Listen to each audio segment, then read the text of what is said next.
And then he slaps my face. And of course, I cried a lot.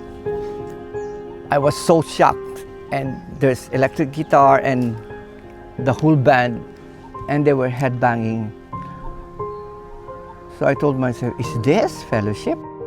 That's the time, because I was alone in my room, that's the time that I pick up the Bible and Ellen White. My name is RC, and I'm 59 years old from the Philippines. And I was raised and born with this Catholic family, which is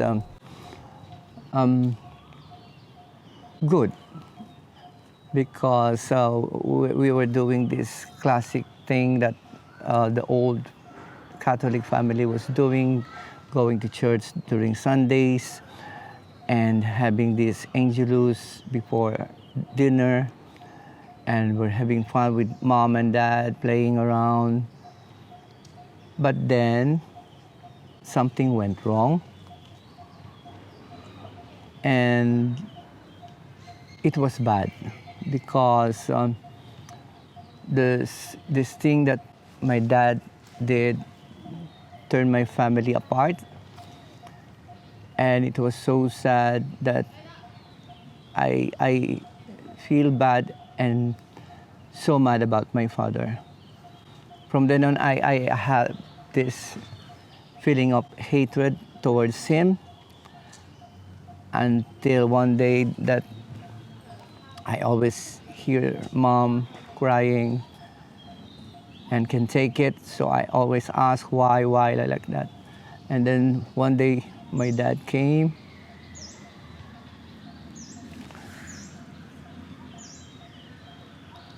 and we had this thing like a son questioning the father about what is wrong. And then he slaps my face. And of course, I cried a lot. And until the family went really bad, that mom had to bring us, the families should separate from each other. But then it was a good thing, because I grew up on, I spent a lot of time with my grandmother on the mother's side and on the father's side, and they were always telling me about God, that even though you don't know how to pray, you have to have fear in God. So I grew up like that, and I was so thankful that my grandmother raised me up like that. I met this fashion designer, and then he brought me into his place. Of course, he's gay, and he said, if you are love to perform or love singing and dancing, I can help you. I can bring you to a place, go to an audition, because there's this theater that is renovating from the old times, like the World War. It was already there, and then they closed, and then they renovated it again. So I passed the audition, but then there's some people they're all really stage performer, like musical play. So some of them are professors, and they all, I think, higher level of, So some of them told me that there's nothing you can achieve here in the theater, because it's only a prestige, but you can never earn a lot of money.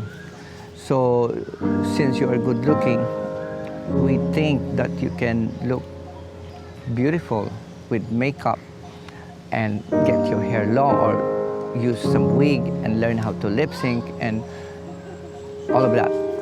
And then I did that. So I went to an audition in these clubs in Manila, like the Strips. I passed, and they like it. A lot of people like it, watching me. I earn a lot of money, earn some tips, really big money when I was just 17.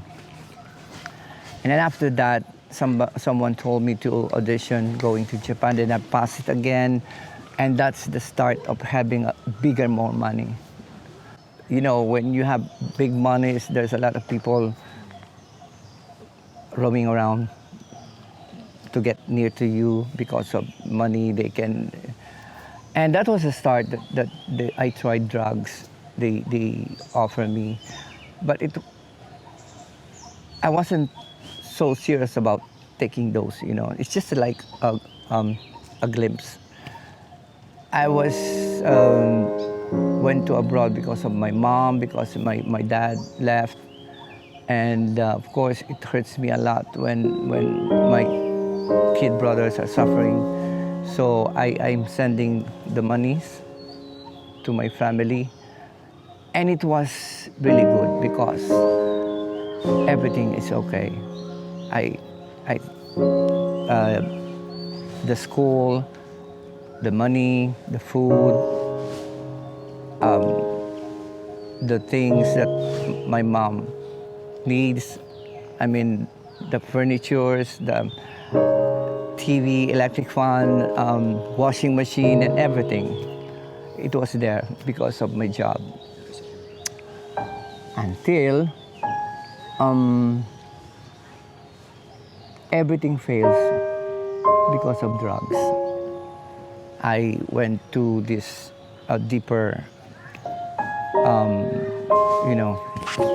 because I'm a performer, and then we have to change the repertoire of those dances after 3 weeks. So this person came, and because we finished around 3 o'clock in the morning, and then we have to practice at the third week, and we have to be okay until 9 o'clock, 10 o'clock in the morning, practicing the dances. And this person came offering drugs that will make us awake until 10 o'clock in the morning. And then I get used to it. And it went bad, of course.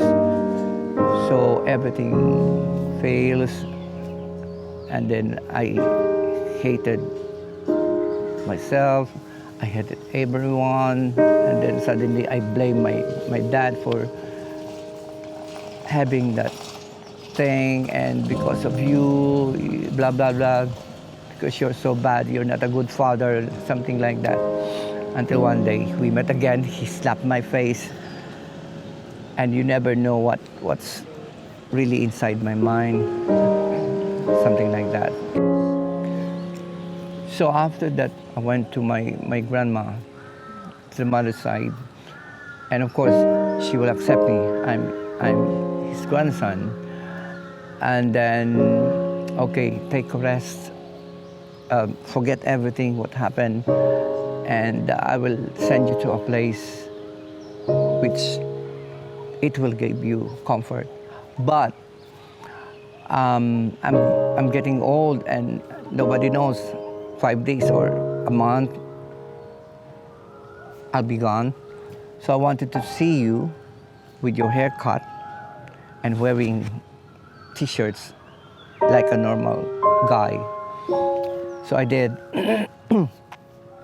And then he gave me an address in Manila. That place is in Bulacan. It's 2 hours away from Manila. It's my mother's place. So I went to this place. It was, what do you call this? It's a fellowship. But it doesn't do me good because, I don't know, when I went inside the place, it was a rock band, you know.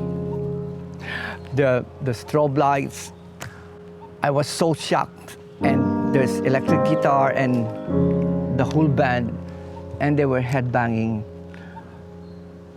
So I told myself, is this fellowship? And then I waited, and somebody went on up on stage and pray and preach, and after that, I don't feel good. So I went back to my grandma. I told my grandma, "This isn't good. I wasn't feel good. It doesn't give me anything at all." And then she gave me another 2 addresses. It's the same, you know. And suddenly there's this point that I was looking for something. It's like missing. I'm missing something, but I don't know what it is, you know. Until 3 years I was stuck in the Philippines, and then my mom told me that you give yourself a try again. So that's 3 years ago. And then I've got a chance coming here in Thailand. And then it's good. I met this woman whom she gave me this textbook. And one of them is Ellen White's. But I didn't touch it. I just placed it on top of the chair. Never touch it. And then after 3 months, so that time I still have some money. I managed to sell some dried fish, and then I met another lady, member of the church. And this lady introduced me to another woman who's living in this Philippine community in Patanakan. And who's also, I didn't know that she's also a member of the church. And then one day she asked me that, before you come here, RC, you have to ask my neighborhood what they wanted. So the time is not waste. You're not wasting your time coming here. So I did. So after that, knocking those doors and asking what they wanted, she asked me, "Now we're not going to do anything at all. Hand me that book." I asked her, what book? That thick book. Oh, the thick book. And then I knew that it was a Bible because it was thick. And then I get it and gave it to her. No, you open it. You turn to this page and read. So that was the first time that I read the Bible. And it was like, oh, so it's like that. It's like this. And I was in amaze, you know, that was the first time I read the Bible. And she said, "Why don't you try attending the Mass with us?" I said, "Where?" And it's near. It's the Adventist church. And okay, I said, okay. That was the first attempt. And honestly, it feels so good because I didn't felt boring and sleepy, not like other, religious group that I was listening, but then I was having this lots of question in my mind that it doesn't sound good. It doesn't, Sounds right. Yes. So that was the first time. And then because I've got 3 jobs and it was good money, and then after my job, it's 5 o'clock in the afternoon, I go to a market and then buy something that I can sell until 11 o'clock in the evening. And I got this neighborhood that's, they got this thing of drinking. So I tend to do what they're doing until I got sick. After I got sick, someone from this church also asked me, "I know you're sick, Kuya." By that time, we knew each other already, but that there's nothing that you come to us. No. But when I got sick, she knew that I'm sick, really sick. And then she asked me, "Kuya, come to us this coming Saturday. We're gonna pray for you, and if we can help you, we will help you." So even I'm sick, I went to the church, and then after that, they gave me help financially, and that's the time, because I was alone in my room, that's the time that I pick up the Bible and Ellen White. I said, maybe there's this message that was really meant for me. That's why it was happened. So I read, that was the second time I read the Bible. And then after that, this lady asked someone to come into my room, and they brought me this bed, and they gave me this financial thing. And so I went at the second time to the hospital, and it was really good.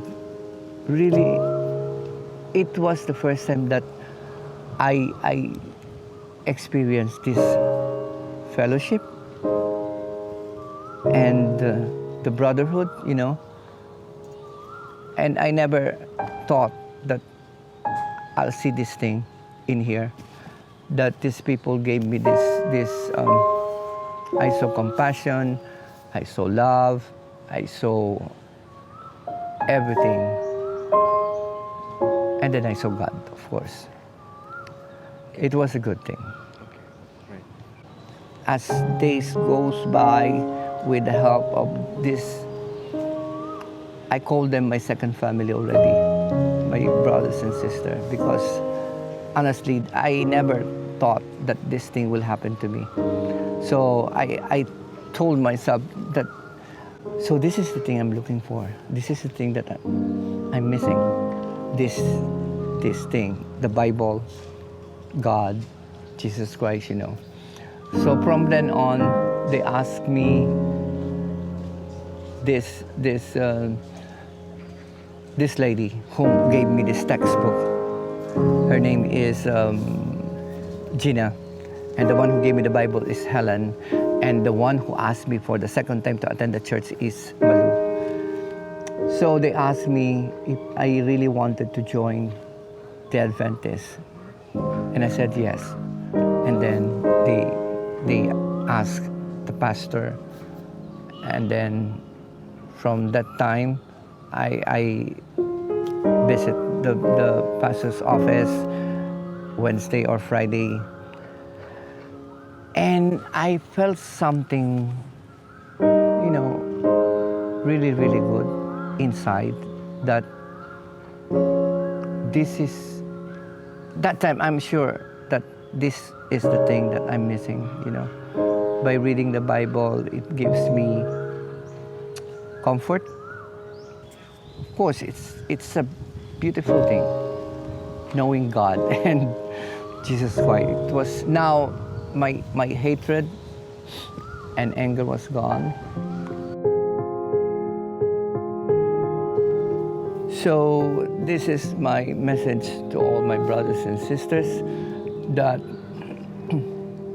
even though something went wrong, you have to still listen to your mom and dad and to your elders, because it's gonna be something which you are not expecting to be happen in your life. It will ruin your life. And to all the youngsters, I would advise that you have to seek or find a way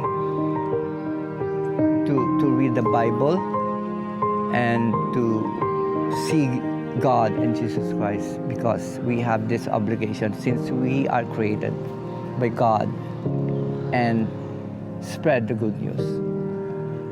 Amen.